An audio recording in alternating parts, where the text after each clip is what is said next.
হরে কৃষ্ণ কৃষ্ণ কৃষ্ণ হরে হরে, হরে রাম রাম রাম হরে হরে। আসছে মাধব তিথি ভক্তি জননী যতনে পালন করি। মহাপ্রভু বলছেন, প্রভু বলে ভক্তি অঙ্গে একাদশী মানভঙ্গে সর্বনাশ উপস্থিত হয়। আমাদের সারা বছরে মাসে দুটো করে একাদশী, 24টা একাদশীর সামনে একাদশী ব্রত, পবিত্র রোপণী একাদশী বা পুত্রদা একাদশী। অন্যান্য একাদশীর মতো এটাও খুব গুরুত্বপূর্ণ। একাদশী পালন করবেন। চলুন আমরা ভক্তি বিজয় ভাগবত স্বামীর সঙ্গে একাদশী পালন করি। একাদশী আমাদের যতগুলো বৈষ্ণবীয় বা ভগবানের পূজার তিথি রয়েছে, একাদশী একটা গুরুত্বপূর্ণ তিথি। এটা যত্নের সহিত পালন করতে হয়। তা আবার এই একাদশীর নাম হচ্ছে পুত্রদা, যাদের পুত্র প্রাপ্তির আকাঙ্ক্ষা পুত্র লাভ করতে পারেন। আর পবিত্র রোপণী একাদশী, যুধিষ্ঠির এবং কৃষ্ণর সংবাদে দেখা যায় যে একবার মহিষ্মতিপুরীতে মহিজিৎ নামে একজন রাজা ছিলেন, বিখ্যাত রাজা, প্রজাবৎসল, প্রজাদের পুত্রভাবে তিনি পালন করতেন। অগাধ ঐশ্বর্য, দান ধ্যান, সমস্ত প্রকার পুণ্য কার্যে রাজা সবসময় তিনি সিদ্ধহস্ত। কিন্তু সব কিছু থাকা সত্ত্বেও তার কোনো পুত্র সন্তান ছিল না। পুত্র প্রাপ্তির আকাঙ্ক্ষায় বহু কাল যাবৎ তিনি কাটিয়ে ফেলেন। একদিন প্রজাদেরকে, বিশেষ করে ব্রাহ্মণ বৈষ্ণবকে ডেকে তিনি জিজ্ঞাসা করছেন, আমি তো অন্যায়ভাবে রাজ্য পরিচালনা করি না, অন্যায়ভাবে আমি কর আদায়ও করি না, আমি আমার সাধ্যমতো ধর্ম সত্যে এবং ধর্মপথে সৎ পথে জীবনযাপন করি, তাহলে আমি পুত্র অভাব বোধ করছি কেন? আপনারা এর বিধান বলুন। তো ব্রাহ্মণ বৈষ্ণব রাজভক্ত, রাজার প্রতি তাদের স্নেহ, ভালোবাসা, শ্রদ্ধাও ছিল। রাজার এই দুঃখ কষ্ট, অপুত্র কথাটা দূর করার জন্য তারা জঙ্গলে প্রবেশ করলেন। মুনি ঋষির আশীর্বাদ প্রাপ্তির লক্ষ্যে মুনি ঋষির সন্ধানে ঘুরতে ঘুরতে তারা বিখ্যাত লোমশ ঋষির সঙ্গে তাদের দেখা হয়। অনেক কথা সংক্ষেপে বলি। লোমশ ঋষির কাছে তাদের দুঃখের সবিস্তারে বলার পরে লোমশ ঋষি একটু দেখে নিলেন রাজের পূর্বজন্মের ইতিহাস। মুনি ঋষিরা তাদের জীবনের, আমাদের জীবনকে স্ক্যান করে বলে দিতে পারেন পূর্ব জীবনের আমার কি কতটা পাপ এবং কতটা পুণ্য ছিল। এই রাজা পূর্বজন্মে একজন বৈশ্য ছিলেন, ধার্মিক ছিলেন। একটা ছোট্ট পাপ কর্ম তার হয়ে যায়। পথ চলতে চলতে অত্যন্ত তৃষ্ণার্ত, ক্লান্ত হয়ে পড়েন। ইচ্ছা হলো পুকুরে গিয়ে একটু জল পান করি, কিন্তু ওই পুকুরের ঘাটে এক গাই এবং তার বৎস বাছুর সেই পুকুরে জল পান করছিলেন। আর রাজা কি করলে, সেই যে বৈশ্য, সেই গাইকে বাছুরকে সরিয়ে দেন। তারা তাদের পিপাসা পূর্ণ, জল পানে পূর্ণ হয়নি, তৃষ্ণার্ত থেকে গেছিল। সেই পাপের দরুন তিনি এই জীবনে পুত্র প্রাপ্তি থেকে দূরে থাকবেন। তখন এই ব্রাহ্মণ বৈষ্ণবরা রাজার কিভাবে এই দুঃখ কষ্ট দূর করতে পারা যায় তার জন্য যদি আপনি কিছু বিধান বলেন। তখন লোমশ ঋষি বলেছিলেন যে শ্রাবণ মাসের শুক্লপক্ষের যে পবিত্র রোপণী একাদশী, তা পুত্র দান করতে সমর্থ। তোমরা যদি সেই একাদশী ব্রত পালন করে পরের দিন পালনের পূর্বে সেই ব্রতের ফল সম্পূর্ণরূপে তোমাদের রাজাকে দান করো, তাহলে রাজা অবশ্যই পুত্র প্রাপ্তি হবে। তো সেই কাহিনী, তাই রাজা পুত্র প্রাপ্তি লাভ করেছিলেন, পুত্র প্রাপ্ত করেছিলেন, সেই কাহিনী বর্ণনা করা হয়েছে। পুত্র প্রাপ্তি বা পুত্রদা একাদশীও বলা হয়ে থাকে। এই একাদশী আগামী 5 তারিখ ভারতে যারা রয়েছেন এবং অন্যান্য জায়গায় কিছু কিছু অংশে আগের দিন পড়েছে। আপনাদের কাছে আমি বলেছি, আপনারা যাদের কাছে পঞ্জিকা নেই আমাকে লিখবেন, পঞ্জিকার সফট কপি আপনাকে হোয়াটসঅ্যাপে পাঠিয়ে দেব। কবে কখন একাদশী, কবে কত তারিখে একাদশী পালন করব এবং আমার এরিয়ায় কখন পালন হবে সেটাও পেয়ে যাবেন।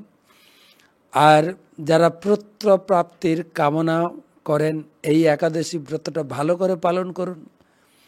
চাণক্য পণ্ডিত বলেছেন, অবিদ্যা জীবনম শূন্যম শূন্যাস চ অভিবন্ধ পুত্রহীনম গৃহশূন্যম সর্বশূন্যম দারিদ্রতা।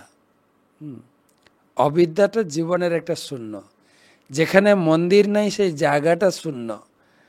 আর পুত্রহীনম গৃহশূন্য হচ্ছে গৃহে যদি পুত্র না থাকে। তাহলে আমি পুত্র প্রাপ্তির জন্য এই একাদশী করতে পারি। যদি বলেন আমি ব্রহ্মচারী সন্ন্যাসী, আপনাদের পুত্র প্রাপ্তির দরকার নেই, আপনাদের কৃষ্ণ ভক্তি দরকার আছে, অথবা পুত্র অর্থে কৃষ্ণ ভক্ত শিষ্যা তৈরি হবে। যাই হোক, যাদের কামনা বাসনা রয়েছে পুত্র প্রাপ্তির কামনা, পুত্র প্রাপ্তি হবেন, তাদের জন্য কি ধরনের পুত্র প্রার্থনা করব? শাস্ত্রে আবার 5 ধরনের পুত্রের কথা শোনা যায়। শত্রুজাত পুত্র, ঋণজাত পুত্র, দুষ্কর্মজাত পুত্র, সুপুত্র এবং উদাসীন পুত্র। শত্রুজাত পুত্র কি? আগের জন্মে কারোর সঙ্গে শত্রুতা ছিল, সে আপনার পুত্র হয়ে আপনার সঙ্গে পিতার সঙ্গে শত্রুতা করেছে।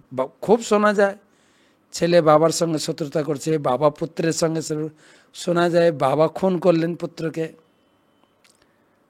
ঋণজাত পুত্র, কারো কাছে ঋণ নিয়ে আপনি ঋণ শোধ করেননি, মারা গেছেন, সে আপনার পুত্র হয়ে আপনাকে বহু ঋণে ফাঁসিয়ে দেবেন।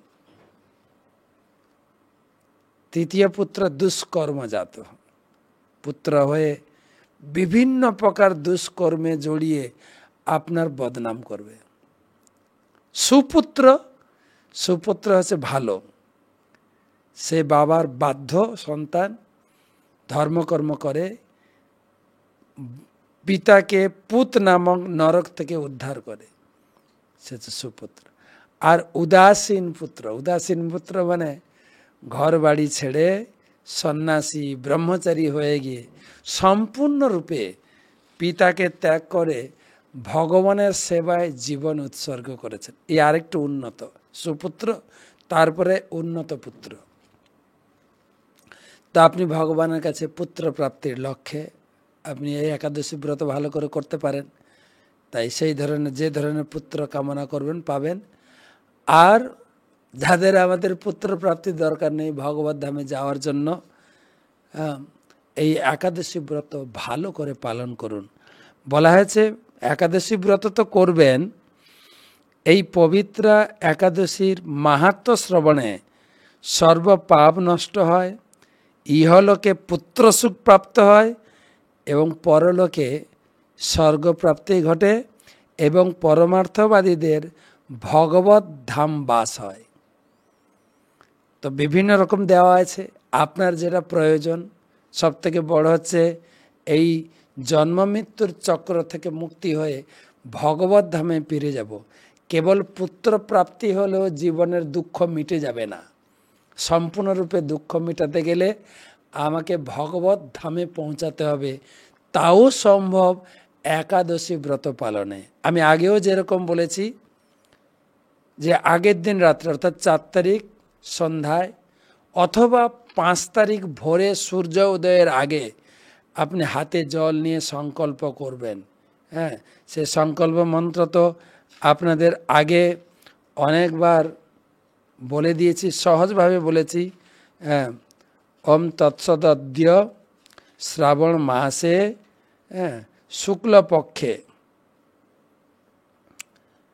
একাদশী তিথৌ আপনার নাম বলবেন, গোত্র বলবেন, শ্রীকৃষ্ণ প্রীতিকাম একাদশী ব্রতম অহম করিষ্যে, সূর্যোদয়ের আগে অথবা আগের দিন রাত্রে করে ফেলতে পারেন। করে ব্রত করে আপনি সংকল্প করবেন, আমি কত মালা জপ করব, কিভাবে কৃষ্ণ চিন্তা করব, কতটা গীতা ভাগবতম পড়ব। উপবাস মানে কৃষ্ণ চিন্তায় ভরপুর থাকবেন। উপবাস মানে কৃষ্ণের নিকটে বাস, অর্থাৎ কৃষ্ণের আরতি, কৃষ্ণের পূজাপাঠ, কৃষ্ণের ভোগরাগ, কৃষ্ণ কথা শ্রবণ, ভাগবত শ্রবণ, কৃষ্ণ কথা পাঠ, বাক্য সংযম, কোনো যেন আন কথা না বলি, ইন্দ্রিয় সংযম, ভোগ সংযম। উপবাস করতে গেলে অনেক সময় আমরা রুক্ষ সূক্ষ্ম হয়ে যায়, কর্কশ হয়ে যায় কথা। যতটা পারেন সংযত থাকবো আমরা, এবং ভগবানের আরতি আদি করে সময় অতিবাহিত করে আমরা পরের দিন পঞ্জিকা দেখে যে সময়ে পারণ করার কথা আপনি পারণ করবেন, যে কোনো অন্ন প্রসাদ দিয়ে। আর না হলে সেই জগন্নাথপুরীর নির্মাল্য, জগন্নাথের শুকনো প্রসাদ, চাল প্রসাদ একদানা খেয়ে আপনি পারণ করে এবারে ভগবানের ভালো করে ভোগ দিয়ে ব্রাহ্মণ বৈষ্ণবকে ভোজন করাবেন, তাদের অনুমতি নিয়ে প্রসাদ খাবেন। এই কমপ্লিট একাদশী ব্রতে আপনি কল্পতরুর মতো যে জিনিসটা চাইবেন সেটাই প্রাপ্ত হবেন।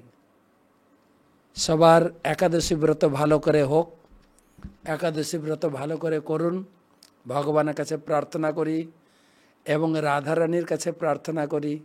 রাধারানী হচ্ছেন ভক্তকে শক্তি প্রদান করবেন এই ব্রত পালন করার জন্য।